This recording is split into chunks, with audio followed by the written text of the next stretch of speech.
Bonjour à tous, on se retrouve aujourd'hui au bord de l'eau pour vous parler d'une technique de pêche qui s'appelle le drop shot. Donc je vais vous présenter les cannes que j'utilise avec les moulinets que j'utilise pour pêcher en drop shot. Ici donc on a une Trinis en 7 pieds avec une ultra light, une canne ultra light de 0,5 à 7 grammes avec justement un plomb drop shot de 7 grammes, un hameçon en taille numéro 4 et ici un Deus. Voilà. Pour ce qui est du moulinet, j'utilise un moulinet Luma avec une tresse allant de 6 à 10 centièmes, c'est largement suffisant. Voilà, donc ça c'est une canne relativement quand même puissante pour le grammage que j'utilise pour pêcher avec un plomb fin pour pêcher dans les herbiers, des pêches dans les herbiers à gratter quand il y a des obstacles pour pouvoir extraire assez rapidement les poissons. Ensuite, je vais vous présenter une seconde Trinis, donc c'est quasiment la même, c'est aussi une canne ultra light de 0,5 à 7 grammes. Par contre celle-ci elle a la particularité de posséder un sillon plein en carbone. Voilà, ce qui permet d'avoir un sillon très souple et surtout un sillon très sensible. Donc celle-ci je l'utilise avec des leurres, bon, de la taille à peu près équivalente. Par contre des plombs allant de 1 à 4 grammes, donc des plombs beaucoup plus légers, vraiment pour des pêches très tactiles avec une tresse très fine de l'ordre de 6 centièmes, pas plus. Voilà, il y a un fluorocarbone de l'ordre de 20 centièmes maximum. Voilà pour celle-ci. Donc en termes de... Donc là je vais vous présenter une troisième canne, pardon. Une Trinis, ce coup-ci c'est une medium light en 6 pieds 6, une canne beaucoup plus courte que j'utilise pour pêcher principalement en vertical avec donc qui est plus puissante avec des plombs allant de 0 on va dire à 14 grammes et pour pouvoir bon, pêcher des grosses perches et potentiellement descendre, elle est suffisamment puissante. Donc là celle-ci je vais la monter devant vous pour vous montrer le montage drop shot que j'utilise. Donc mon moulinet est garni avec de la tresse et ensuite je viens ajouter, donc ça je l'ai monté auparavant, je viens ajouter un morceau de fluorocarbone d'environ 2 mètres. Comme je vous disais tout à l'heure, là j'utilise du fluorocarbone Impact Shock Leader Sakura.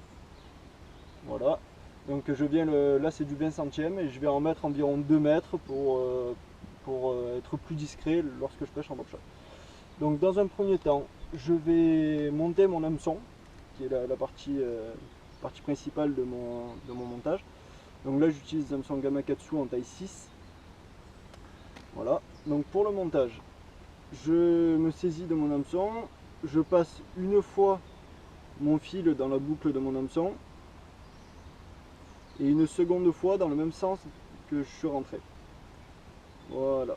Ensuite, donc c'est le nœud s'appelle le nœud Palomar. Voilà, il est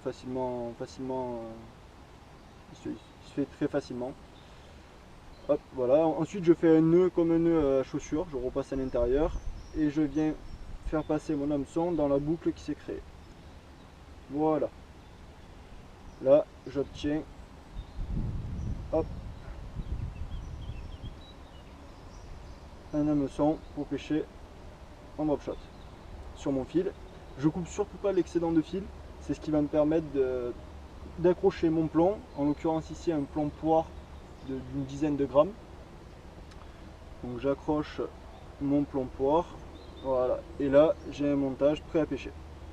Donc je viens mettre ensuite un leurre, en l'occurrence ici un stitch shad. Voilà, donc je viens me piquer, je vais vous montrer ça, je viens me piquer uniquement la tête, jamais un leurre en entier comme sur une tête plombée. La raison est la suivante, c'est que en le piquant comme ça, le leurre reste mobile. Il n'est pas figé par l'hameçon. Voilà, donc ça c'est pour obtenir un peu plus de souplesse. Voilà, et ensuite lorsque je pêche, donc là j'ai une canne très courte pour pêcher en vertical. L'avantage de la technique drop shot est que quand mon plomb vient toucher le fond, je peux animer mon leurre sans, donc dans l'eau bien sûr le leurre reste droit avec la force qui n'est pas la même exercée par l'eau. Et je viens animer mon leurre afin d'avoir un leurre mobile, il ne se déplace pas sur le fond, mais le leurre est en action. Voilà. Donc ça c'est simplement voilà, le montage drop shot. Et voilà, j'espère que ça vous aura un peu éclairé sur la pêche en drop shot. Donc je vais vous présenter les leurres que j'utilise principalement en drop shot. Donc ici il y a le Divinator S et des slitchads. Donc là c'est des coloris plutôt flashy pour pêcher dans des eaux relativement chargées.